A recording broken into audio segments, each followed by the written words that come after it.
वो चिड़िया उस जंगल में नई आई थी और वो उन दिनों अंडे देने वाली थी और उसे कुछ समझ नहीं आ रहा था कि वो अंडे कहाँ दे। चिड़िया बहुत ज्यादा चिंतित थी। जंगल के पास में ही मकई की फसल थी। चिड़िया के मन में विचार आता है कि क्यों ना वो अपने अंडे उस मकई की फसल में दे दे। और फिर वो ऐसा ही करती है। वो मकई की फसल में घोंसला बनाती है और उसमें अंडे दे देती है। अब यहाँ इस मकई की फसल में मेरे अंडे सुरक्षित रहेंगे, लेकिन मुझे बच्चों के बाहर आने तक कहीं और घोंसला बनाना होगा। ये फसल तो इंसानों की है और इंसानों का क्या भरोसा कब अपनी फसल काट लें। मैं अपने प्यारे प्यारे बच्चों के लिए जंगल में कोई सुरक्षित घोंसला बना लूंगी जिसमें मैं और मेरे बच्चे आराम से रह सकें। और फिर चिड़िया जंगल की तरफ निकल जाती है। चिड़िया सारा दिन उड़ती फिरती है, लेकिन उसे कोई भी सुरक्षित पेड़ नहीं दिख रहा था। फिर उसे एक पेड़ पर कौवा बैठा दिखाई देता है। वो उस कौवे के पास जाती है। नमस्ते कौवे भाई, मैं इस जंगल में नई आई हूँ। मुझे इस जंगल के किसी पेड़ पर अपना घोंसला बनाना है। क्या आप मुझे बता सकते हैं कि सबसे सुरक्षित जगह कौन सी है? यहाँ मेरे अंडे सुरक्षित रहें। चिड़िया, तो तुमने अंडे देने हैं? अंडे तो मैंने दे दिए हैं। उन्हें मैंने जंगल से बाहर मकई की फसल में छुपा रखा है। वो फसल तो इंसानों की है, उनका क्या भरोसा कब काट लें। हाँ चिड़िया, ये तो तुमने ठीक कहा। और वैसे भी अब मकई की फसल काटने में कुछ ही दिन रह गए हैं, लेकिन इस जंगल में भी तुम्हारे अंडे सुरक्षित नहीं होंगे, क्योंकि इस जंगल में एक चील रहती है और वो चील बहुत जालिम है। वो तो पक्षियों तक को नहीं छोड़ती और तुम्हारे तो है भी अंडे। लेकिन तुम चिंता ना करो, मैं तुम्हारे लिए किसी सुरक्षित जगह का बंदोबस्त करूँगा। तुम कल अपने अंडों को यहाँ ले आना मेरे पास। कौवे भैया, आपका बहुत बहुत धन्यवाद जो आपने मेरी इतनी मदद की। और फिर चिड़िया वहाँ से चली जाती है। अब लगाना सही शिकार पंख में। मैं चील के पास जाता हूँ और उसे जाकर बताता हूँ इस चिड़िया के बारे में। इससे तो चील मुझसे बहुत खुश हो जाएगी और मुझे उस चील से कोई खतरा नहीं होगा। और फिर कालू कौवा चील के घोंसले की तरफ चला जाता है। नमस्ते चील दीदी। कालू कौवे, लगता है मरने का कुछ ज्यादा ही शौक है जो खुद चलकर मेरे पास आ गए हो। चील दीदी, जो मैं आपको बताने आया हूँ उसे सुनकर तुम मुझसे बहुत खुश हो जाओगी। क्या बताने आए हो? साफ साफ बताओ, मुझे पहेलियां मत बुझाओ। चील दीदी, इस जंगल में एक चिड़िया आने वाली है और उसके साथ उसके ताजा ताजा अंडे भी होंगे। और मैं चाहता हूँ कि मैं उस चिड़िया के ताजा ताजा अंडों से आपको भोजन करवाऊँ।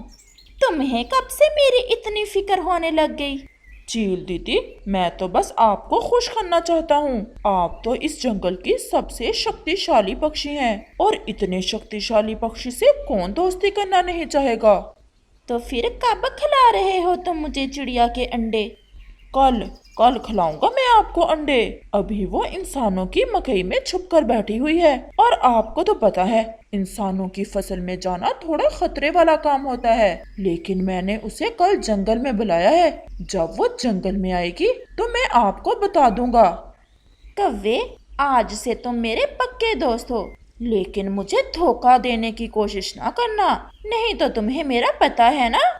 आप कहाँ और मैं कहाँ, मैं आपको धोखा देने के बारे में सोच भी नहीं सकता। चील दीदी, अब मैं चलता हूँ। आप कल तैयार रहना अंडे खाने के लिए। और फिर कालू कौवा वहाँ से चला जाता है। दूसरी तरफ लक्ष्मी चिड़िया अपने लिए भोजन ढूंढ रही थी तो उसे एक तोता मिलता है। चिड़िया, क्या नहीं आई हो इस जंगल में? मैंने तुम्हें पहले कभी नहीं देखा इस जंगल में।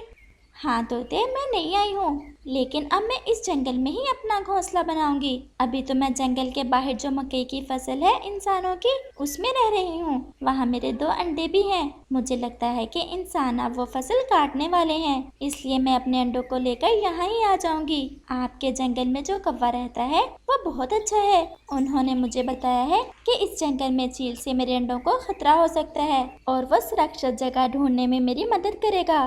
कहीं तुम कालू कौवे की बात तो नहीं कर रही चिड़िया? मुझे उस कौवे का नाम तो नहीं पता, लेकिन वो है बहुत अच्छा। अगर वो कालू कौवा है तो वो तो 1 नंबर का फ्रॉडिया है और आज मैंने उसे चील से बड़ा खुश होकर बातें करते भी देखा है। कहीं वो तुम्हारे साथ भी फ्रॉड ही ना कर रहा हो। चिड़िया, मेरी मानो तो तुम उस कौवे की बातों में ना आओ।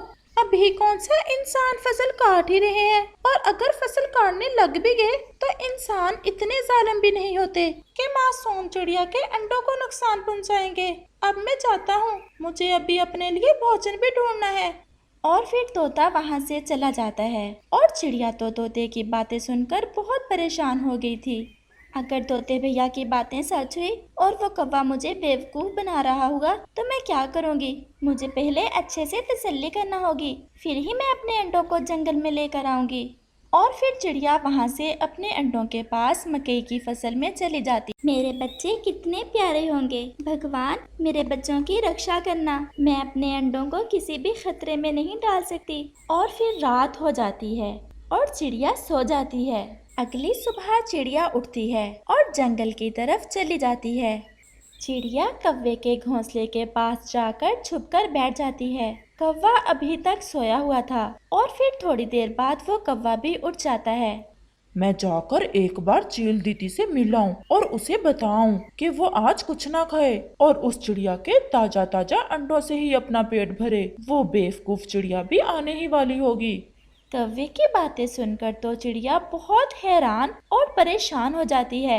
भगवान तेरा शुक्र है, इस कौवे की असलियत पहले ही मेरे सामने आ गई। मैं अपने अंडों को कभी भी इस जंगल में लेकर नहीं आऊंगी। और फिर चिड़िया वहां से चली जाती है और कौवा चील को बताने चला जाता है। और फिर कौवा भी चील को बताकर वापस आ जाता है। थोड़ी देर बाद चील भी आ जाती है और वो थोड़ा दूर एक पेड़ पर बैठकर चिड़िया का इंतजार करने लगती है। काफी समय बीत जाने के बाद भी चिड़िया नहीं आती और चिड़िया ने तो आना भी नहीं था। उसे कालू कौवे की सारी चालाकी का पता चल चुका था। अब तो चील बहुत गुस्से में आ गई थी। इस कौवे की इतनी हिम्मत कि मुझसे झूठ बोले। मैं तो रात से ही भूखी हूँ, चिड़िया के अंडों को खाने के चक्कर में। अंडे नहीं मिले तो क्या हुआ, आज इस काले कौवे को ही अपना भोजन बनाती हूँ। और फिर चील कौवे के पास आ जाती है। हाँ भी कौवे, तैयार हो ना? चील दीदी, ये चिड़िया पता नहीं अभी तक क्यों नहीं आई। चिड़िया नहीं आई तो क्या हुआ, तुम तो हो ना। ऐसा कहकर चील कौवे को दबोच लेती है और उसे दूसरा सांस नहीं लेने देती। इस कहानी से हमें सीख मिलती है, जो किसी का बुरा सोचता है अंत में उसका ही बुरा होता है। प्यारे दोस्तों, अगर आपको ये कहानी अच्छी लगी हो तो हमें कमेंट करके जरूर बताना और इसे अपने दोस्तों के साथ शेयर और चैनल को सब्सक्राइब भी जरूर करना।